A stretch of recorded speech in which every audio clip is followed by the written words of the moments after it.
Bonjour à toutes et à tous. Dans notre émission à l'invité de Vassia, j'ai le plaisir aujourd'hui d'être accompagnée par Pascal Caron. Bonjour Pascal. Bonjour Vassia.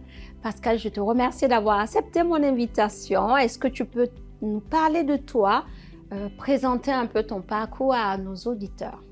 Donc Pascal, j'ai travaillé plus de 20 ans dans la tech, dans la région. J'ai travaillé notamment pour la société Amadeus. Oui. À l'époque, je suis ingénieure en informatique.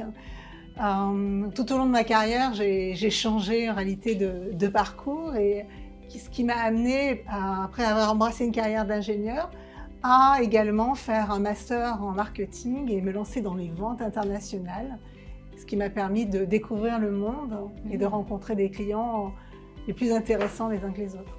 Génial. Après ce tour du monde, aujourd'hui, tu es chef d'entreprise. Oui. Est-ce que tu peux nous en parler un peu plus de ce nouveau statut que tu as? En 2017, j'ai eu un problème de santé dont on m'a parlé et j'ai décidé de changer de voie. J'adorais la société dans laquelle je travaillais, mais des fois on a des environnements qui sont pas forcément prolifiques, on va dire, pour trouver du sens. Et donc j'ai décidé de changer de voie. Et je me suis longtemps cherchée pendant 9 mois afin de comprendre ce que j'avais vraiment envie de faire. Et je me rappelle, en discutant, en brainstormant avec mon mari, je m'étais dit que j'ai envie de faire du conseil et j'avais envie de travailler dans l'innovation parce que l'innovation, c'était vraiment l'environnement qui me portait. Et donc, j'ai créé YouNova. YouNova, ça veut dire Innovation for You. Tout d'abord dans le conseil, et on parlera par la suite de ce qui m'a amené à créer un laboratoire de compléments alimentaires dans la neurologie. Génial. Donc, de cette atmosphère qui n'était pas vraiment propice à ton bien-être, tu as décidé de créer YouNova. Oui. Parle-nous un peu de YouNova, de ce que c'est exactement. Alors YouNova, au tout départ, moi j'ai commencé en faisant du conseil auprès de sociétés qui voulaient donc s'informatiser, puisque moi je viens du monde de l'informatique, je travaillais avec des énormes clients comme Expedia, Kayak, et donc l'idée c'était de comprendre la manière dont ils travaillaient et de leur expliquer comment en réalité optimiser leur processus et optimiser leur informatique. Donc j'ai commencé comme ça, mais très vite je me suis rendu compte que j'avais aussi besoin de sens. Et donc c'est pour ça qu'en parallèle, mon mari qui avait un laboratoire de compléments alimentaires dans l'ophtalmo m'a dit « Mais pourquoi tu ne montrais pas un laboratoire de compléments alimentaires ?» Je lui ai dit « Oui, bien sûr, of course !»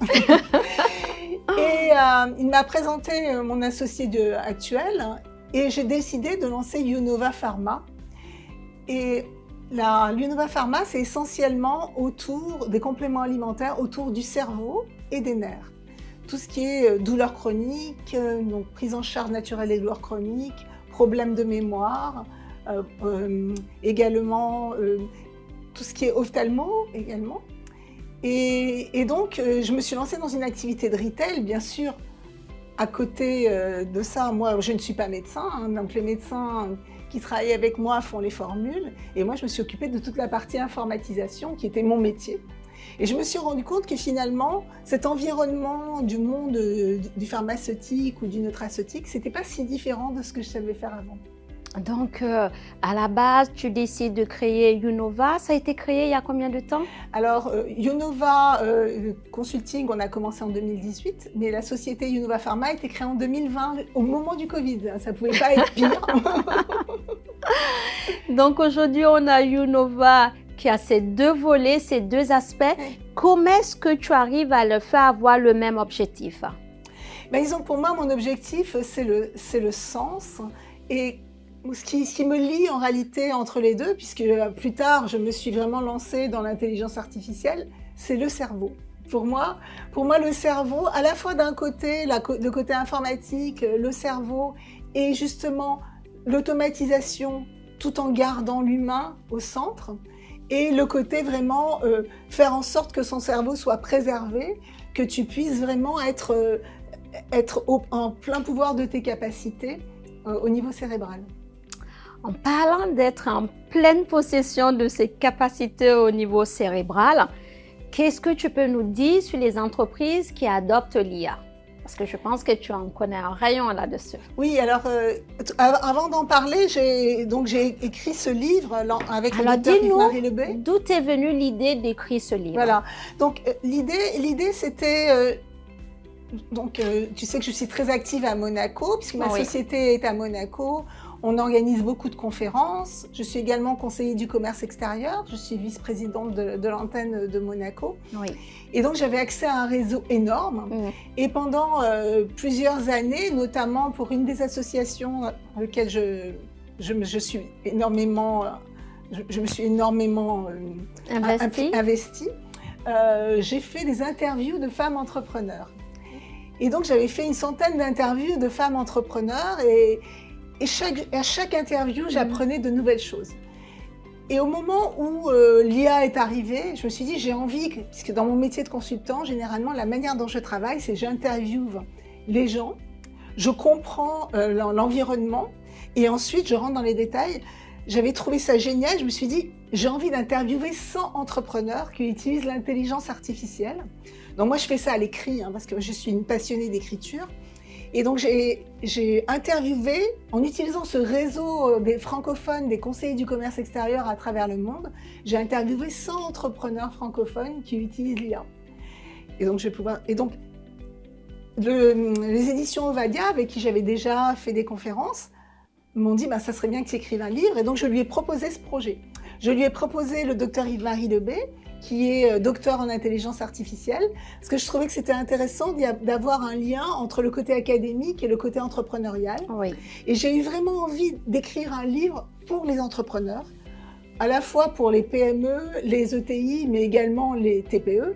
C'est clair que je ne fais pas ça pour la société pour laquelle je travaillais avant, puisqu'ils étaient dans l'informatique. Mais l'idée, c'est vraiment que les entrepreneurs prennent ce projet à bras-le-corps.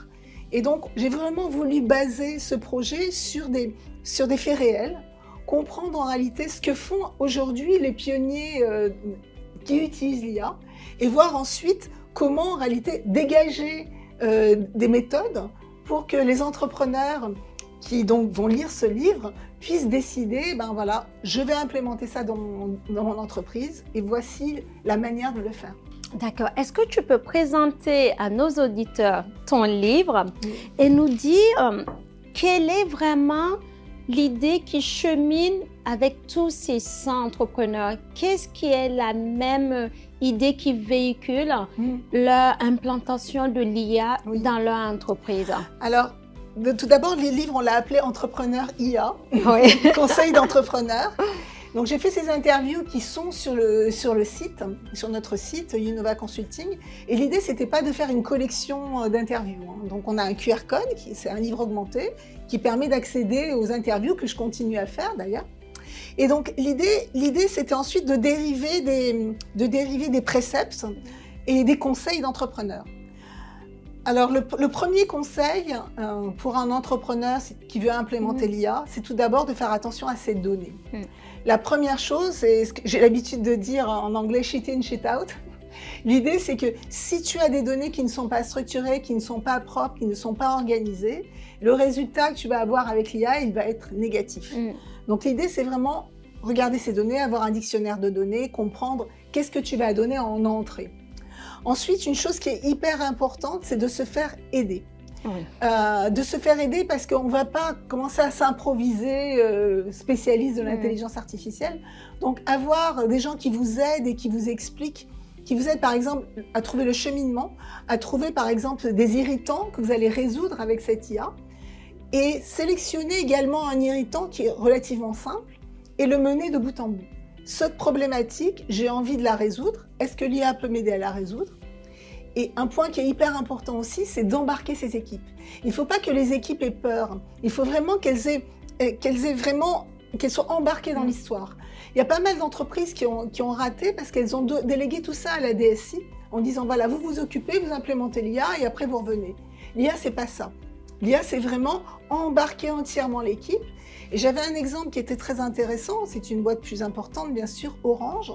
Ce qu'ils ont fait, c'est qu'ils ont donné des logiciels vraiment validés par Orange à leurs employés un portail et ils leur ont demandé de tester en réalité ce qu'ils pourraient utiliser pour chacun d'entre eux.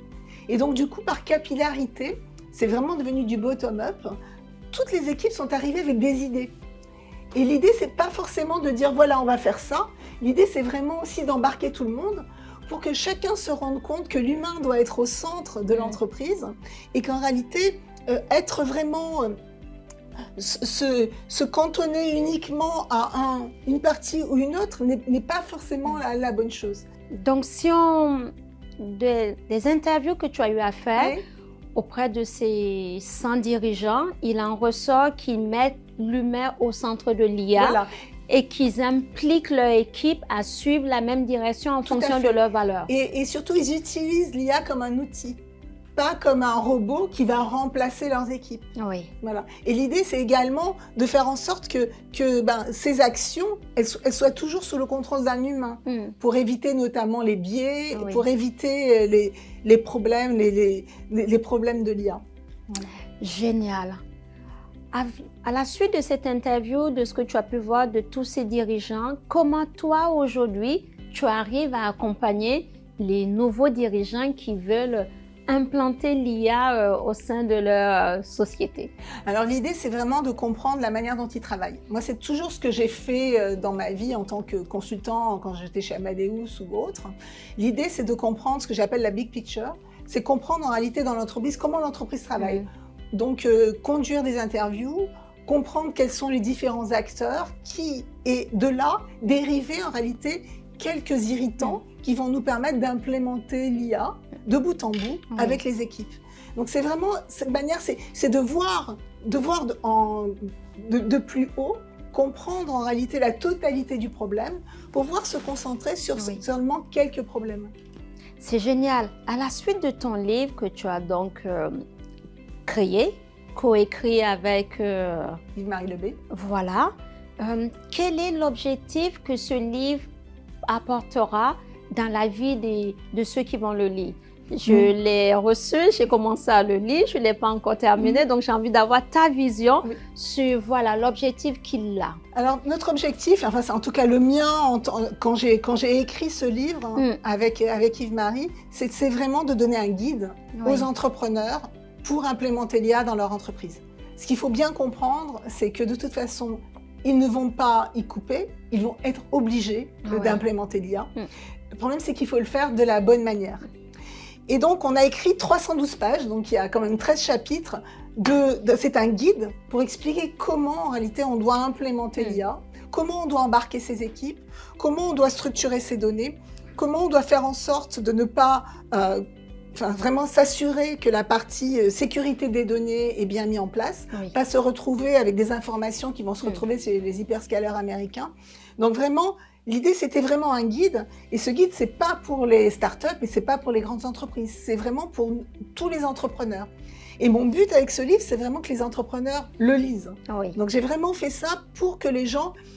Tout ce que j'ai appris, tout ce qu'on a appris ensemble avec Yves-Marie, on a envie de le transmettre.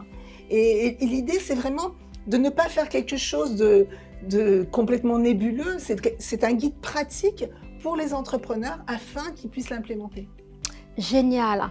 Alors, quel est le conseil que tu peux donner aux entrepreneurs qui hésitent encore à faire entrer l'IA dans leur entreprise? Qu'est-ce que tu peux leur dire? Ce que je peux leur dire, c'est qu'il ne faut pas hésiter. À partir du moment où ils hésitent, c'est déjà trop tard. Donc, la problématique, c'est que, on ne va pas tout automatiser, mais il va falloir commencer à s'y pencher vraiment sérieusement. Parce que de toute façon, si eux ne l'utilisent pas, leurs concurrents l'utilisent. Donc, il faut vraiment regarder quelles sont les applications et savoir qu'est-ce qu'ils veulent faire exactement avec cette IA. Et peut-être que ça sera que sur certaines parties. Il y a certainement des métiers qui vont disparaître. D'ailleurs, on le voit, il y a des impacts sur les traductions, par exemple. Mais il y aura toujours... Ce qu'il faut, c'est vraiment toujours débrayer. Il ne faut pas laisser tout à l'IA. Il faut débrayer, toujours vérifier, avoir toujours des humains derrière et vraiment mettre l'humain au centre de l'entreprise. Pascal, est-ce que tu peux nous citer quelques exemples d'entrepreneurs que tu as interviewés? Oui, alors... Ce qui était très intéressant, puisque j'ai commencé ces interviews en fin 2024, c'était en réalité de me laisser porter au fur et à mesure que je rencontrais un peu comme toi, Vassia, dans ces interviews. J'ai eu des opportunités incroyables et il y en a une que j'aimerais citer parce qu'elle est très belle.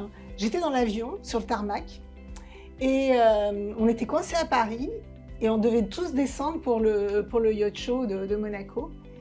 Et à ma droite, j'avais un monsieur qui me dit « Alors, qu'est-ce que vous faites ?» On a commencé à discuter parce qu'on est resté coincés 3 heures. Et puis il me dit, donc je lui explique qu'actuellement j'ai démarré une série d'interviews sur l'IA. Et il me dit, et j'ai dit, vous faites quoi? Il me dit, je suis dans le BTP.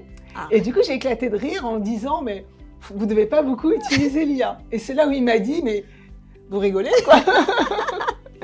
Donc, quelques temps après, on a pris rendez-vous et donc j'ai eu l'opportunité de rencontrer donc, le patron des Ateliers de France. D'accord. Donc, ils sont dans l'artisanat d'art et ils utilisent l'IA de plusieurs manières. Et surtout, ils ont fait, ce qui est très beau, c'est qu'ils ont fait donc un partenariat avec une grande école d'ingénieurs et donc ils leur ont développé des logiciels qui correspondent exactement à leurs besoins. Alors, il faut comprendre que les ateliers d'art, bon, c'est des compagnons, notamment, qui ont fait partie de la rénovation de Notre-Dame de Paris, du château de Versailles, des Invalides. Et donc, l'idée, c'était d'abord, puisque par exemple, sur les Invalides, ils n'ont fait qu'une petite partie du projet. L'idée, c'était de pouvoir intégrer en réalité l'IA pour optimiser le suivi de projet.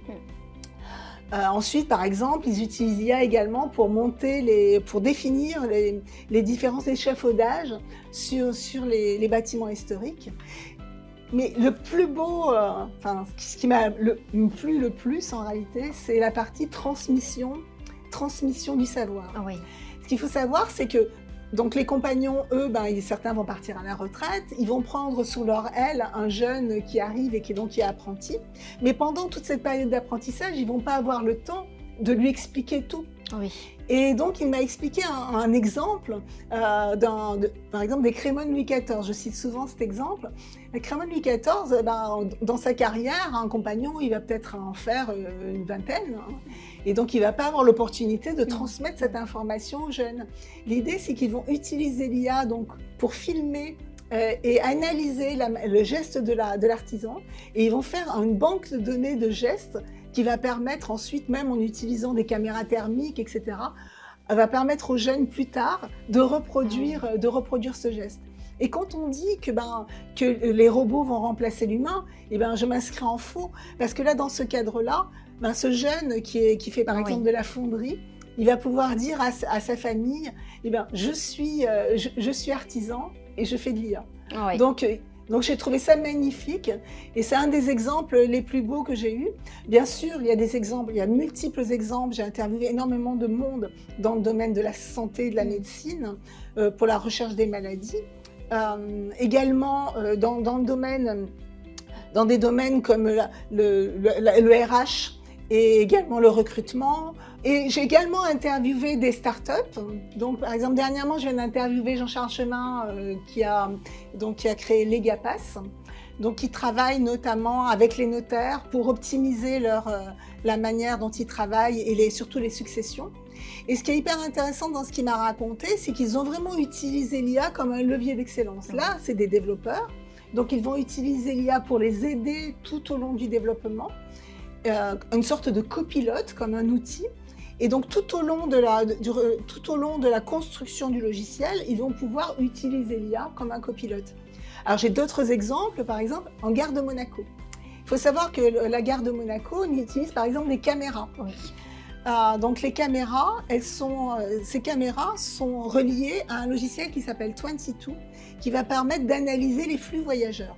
Alors, à Monaco, il se trouve qu'il y a beaucoup de trafic, en réalité, surtout pendant les grands événements. Donc, ce qui est hyper intéressant, c'est d'arriver à anticiper, en réalité, ces flux pour pouvoir optimiser le nombre de rames ou de voitures, excusez-moi, en SNCF, appelle ça des voitures. Optimiser le nombre de voitures en fonction des événements, que ce soit le Grand Prix, également le tournoi de tennis de Monte-Carlo. Voilà, donc ça également, ils sont en cours de mettre en place de la maintenance prédictive des escalators, par exemple. Donc c'est pas uniquement quand on parle d'IA, les gens pensent maintenant à ChatGPT, puisqu'en 2022 ChatGPT est arrivé, mais il n'y a pas que de l'IA générative. L'IA générative est très intéressante dans la communication, dans la génération de documents, dans la génération d'images. Mais il y a également de l'IA prédictive pour prédire en réalité justement la maintenance des escalators dans ce cadre-là. L'IA est également utilisée dans le monde des avocats. Oui. Par contre, il faut faire attention à quelque chose, c'est que la jurisprudence américaine n'a rien à voir avec la jurisprudence française. Donc les outils qu'on utilise, c'est pas ChatGPT, bien sûr. Oui, on va en revenir, mais avant d'arriver sur ce point qui sont les enjeux et les défis de l'IA, comment est-ce que tu as fait ta sélection des chefs d'entreprise que tu as interviewés? Qu'est-ce qui t'a amené à te dire, je vais interviewer ces personnes? La sélection, elle s'est faite comment? Alors au départ, je m'étais dit, je ne vais pas interviewer des gens de la région. Pourquoi? Parce que je suis dans la région et j'avais décidé d'interviewer des entrepreneurs français. Oui. J'avais la chance d'avoir ce vivier de conseillers du commerce extérieur. Et donc, du coup, j'ai contacté mes collègues conseillers du commerce extérieur à travers le monde. Oui. Donc, j'ai interviewé des gens aux États-Unis, j'ai interviewé des gens en Europe, à Dublin, j'ai interviewé également en Pologne, en Chine. L'idée, c'était d'avoir un panel, en plus de me porter, par exemple, des gens que je rencontrais dans l'avion. L'idée, c'était vraiment... À chaque fois, je leur demandais également s'ils avaient d'autres personnes à me proposer. Et donc, c'est ce que j'avais fait avant avec les femmes chefs d'entreprise. Tout à fait. Donc, du coup, je suis arrivée avec un panel absolument incroyable et complètement différent. C'était ça qui était génial. Oui. Et après, je me suis dit, bon, maintenant, je vais interviewer des gens de la région. Alors, ces personnes, quand tu les as sollicitées pour les interviewer, quelle a été leur réaction en dehors de ce monsieur que tu as rencontré au détour d'un vol qui a pris du retard et qui t'a amusé de par son métier de te dire que l'IA faisait partie de leur quotidien, en tout cas de ce qu'ils font et de leur transmission. Et ça, c'est beau de voir qu'ils ont une manière de transmettre aux plus jeunes et ça, vraiment bravo à eux. Comment tu as senti la réaction des gens déjà, parce que quand on interviewe les gens, il y en a qui sont pour, il y en a qui sont contre, il faut qu'ils se livrent un peu et ils devoir livrer l'IA dans leur quotidien ou en tout cas dans la manière dont ils l'utilisent. Comment est-ce qu'ils ont réagi? Bon, déjà, moi, j'ai quand même pas mal de culot, on va dire. Donc, je m'étais lancé des défis. Les gens que j'ai interviewés, à partir du moment où ils avaient accepté l'interview, ça s'est super bien passé. Ils se sont livrés, ils ont expliqué. Ils avaient vraiment envie de transmettre. C'était ça qui était beau. Ils avaient envie de transmettre leur expérience. Mais je me suis lancé un certain nombre de défis. Je m'étais dit, par exemple, je vais interviewer des pontes de l'IA. D'accord. J'ai envoyé des messages sur LinkedIn à Aurélie Jean, Yann Lequin, au docteur Luc Julia. Et j'ai une petite anecdote très amusante avec le docteur Luc Julia. C'est que ceux qui m'a répondu, c'est le docteur Luc Julia. Donc, le docteur Luc Julia, c'était le co-créateur de Siri et c'est lui qui a notamment fait tout le logiciel embarqué sur Renault, sur la Renault 5. Et donc, quand je l'ai contacté, il m'a répondu sur LinkedIn en me disant « Lundi matin, 8h30, 30 minutes, pas une de plus. » J'ai dit « D'accord. » Et puis, manque de peau, je lui envoie un Zoom et je me trompe, je mets 1 heure. Je reçois dans la foulée, j'avais dit 30 minutes. Oui, excusez-moi. Donc, le lundi matin, connecté, parce que lui, il est à New York, connecté à 8h30, je me connecte et on commence à discuter. Et au bout de 45 minutes, je lui ai dit, bon, on a dépassé l'heure. Il dit, non, il n'y a pas de problème. Et donc, on a discuté pendant 1 heure. Et il était extrêmement ouvert. Donc, en réalité, tous les gens que j'ai interviewés étaient extrêmement ouverts. Alors, ce que j'ai fait, sauf dans le cas du docteur Julia qui m'a fait confiance, c'est que j'ai demandé à chacun de relire leur interview. Parce que pour moi, c'était important de ne pas dévoyer ce qu'ils avaient dit. Et donc, voilà. Donc, l'idée, c'est que je l'ai posté au fur et à mesure sur LinkedIn et sur notre site, afin que, déjà, que les gens gratuitement puissent avoir accès à tout ce pôle d'interview.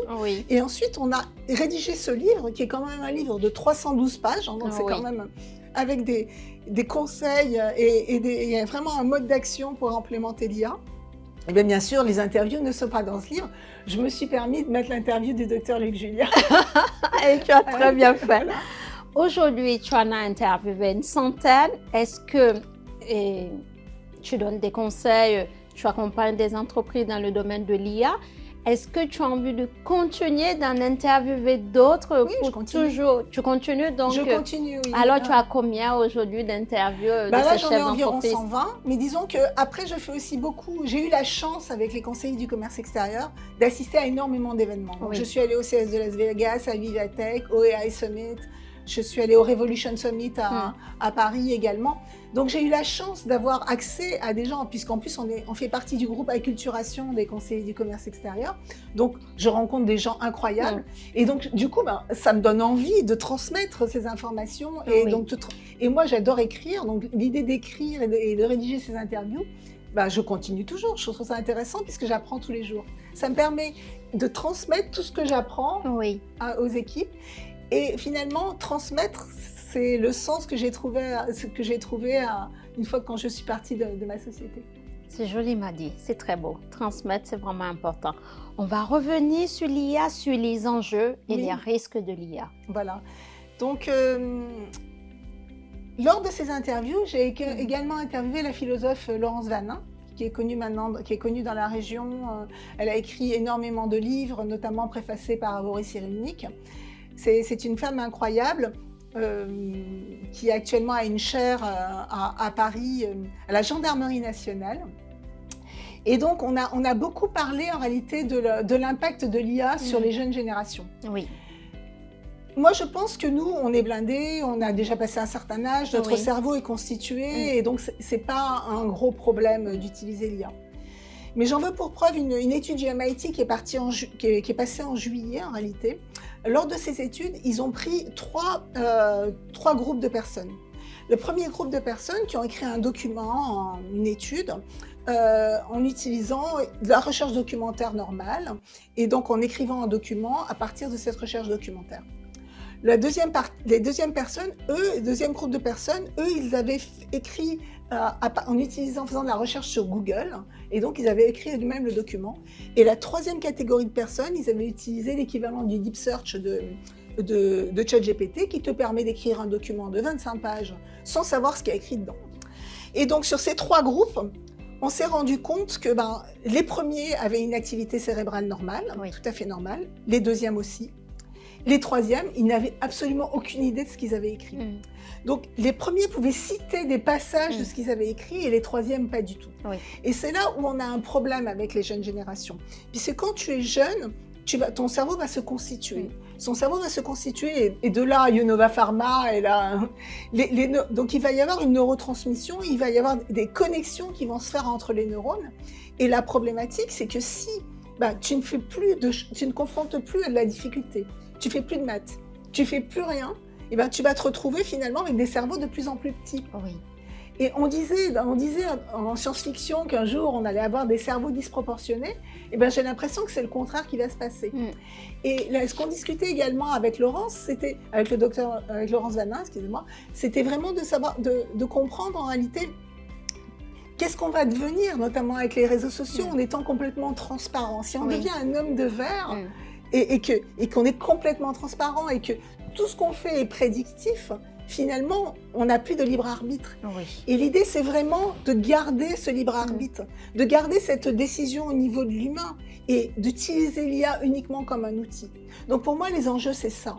C'est vraiment utiliser l'IA uniquement comme un outil, même si actuellement, il y a de plus en plus de possibilités d'automatiser. Avec les agents IA, maintenant, il y a certaines fonctionnalités qui vont être entièrement automatisées. Mais l'idée, c'est vraiment de toujours garder l'humain au centre, de toujours faire en sorte que la décision soit prise par un humain pour éviter, en réalité, justement, de se retrouver lobotomisé. Quel peut être ton mot de fin sur l'IA? Moi, je suis hyper positive. Je pense qu'il y a au niveau mondial, il y a une guerre, pas une guerre, mais une course à l'IA qui est effrénée. Aux États-Unis, ils sont vraiment dans les hyperscalers. La Chine, de leur côté, ils ont un côté peut-être un peu plus smart et plus intelligent. Il y a un mix des deux. L'Europe essaye de se positionner au milieu. Je pense qu'il y a de la place pour tout le monde. Il faut faire quand même attention à la sécurité des données. Pour moi, c'est le plus important. Et toujours l'utiliser avec modération, on va dire. Notamment, je vois de plus en plus des gens qui utilisent l'IA comme leur assistant personnel et qui confient tout à l'IA. Oui. Je pense qu'il faut avoir un peu de recul. Et moi, personnellement, je suis d'accord pour que les jeunes utilisent l'intelligence artificielle, au contraire, mais qu'ils sachent l'utiliser avec modération afin de pouvoir garder cet esprit critique. Leur cerveau qui est en construction, il doit pouvoir se construire par lui-même au regard de la difficulté. Voilà. Génial. Ce que je vais retenir comme mot de la fin, utiliser l'IA, mais avec modération. Pascal, je te remercie pour ce temps passé ensemble, pour la présentation de ton livre, pour ton implication au niveau de l'IA, pour tous ces chefs d'entreprise que tu interviews, que tu mets en lumière et que tu permets aux autres de pouvoir les écouter. Donc ça, c'est vraiment fantastique. Bravo à toi. Nous avons été ravis de vous présenter cette émission. Prenez bien soin de vous et à une prochaine fois dans l'invité de Vassia. Merci encore.